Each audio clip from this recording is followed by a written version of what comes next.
की जनता बहुत सजग है, सब देख रही है।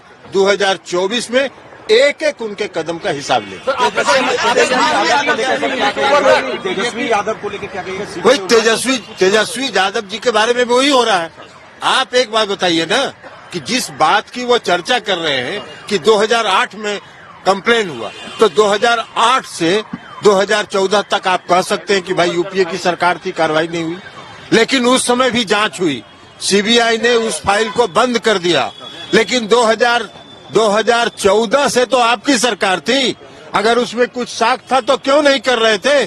2022 में जब महागठबंधन में नीतीश कुमार जी फिर से शामिल हो गए, तो आपको एकदम दिव्य ज्ञान हो गया साक्ष्य का और कार्रवाई करने लगे। तो ऐसा दिव्य ज्ञान तो उसी को होता है ना। तो इसलिए ये जाहिर है कि जो केंद्र की सरकार है वो सीबीआई का, ईडी का, इनकम टैक्स का इस्तेमाल राजनीतिक कारणों से कर रही है, अपने राजनीतिक विरोधियों को परेशान करने के लिए कर रही है, उन पर दबाव बनाने के लिए कर रही है। लेकिन देश की जनता सब देख रही है, समय पर उनका हिसाब चुकता होगा।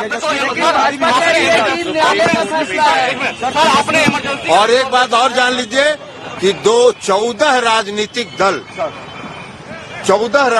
दलों ने एक साथ सुप्रीम कोर्ट में याचिका दायर की है और हम लोगों ने यही कहा है, हम भी उसमें पिटिशनर हैं, हम लोगों ने यही कहा है कि जिस प्रकार केंद्र की सरकार अपने जो संस्थाएं हैं सीबीआई, ईडी और इनकम टैक्स का इस्तेमाल जिस प्रकार कर रही है, सेलेक्टिव कर रही है, अपने विरोधियों के खिलाफ कर रही है, उस पर ध्यान दिया जाए।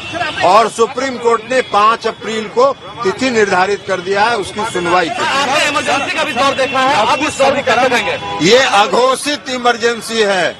इमरजेंसी का दौर जो था उसमें घोषित इमरजेंसी था, यह अघोषित इमरजेंसी है और सारी संस्थाओं को समाप्त किया जा रहा है। बीजेपी में समीकरण को तोड़ने की छोड़िए ना, उनको जितना मन करे कोशिश करते रहे।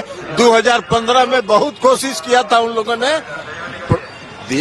समीकरण की बात छोड़ दीजिए, इस देश के आदरणीय प्रधानमंत्री 2014 में बहुत पॉपुलर प्रधानमंत्री थे 2014 में, और 2015 में बिहार विधान का सभा का चुनाव हुआ।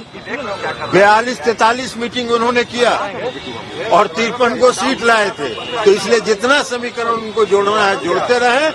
बिहार की जनता और देश की जनता भारतीय जनता पार्टी का चेहरा पहचान चुकी है। लेटेस्ट खबरों के लिए देखते रहिए MUZ न्यूज और ताज़ा अपडेट पाने के लिए चैनल सब्सक्राइब करना ना भूलें।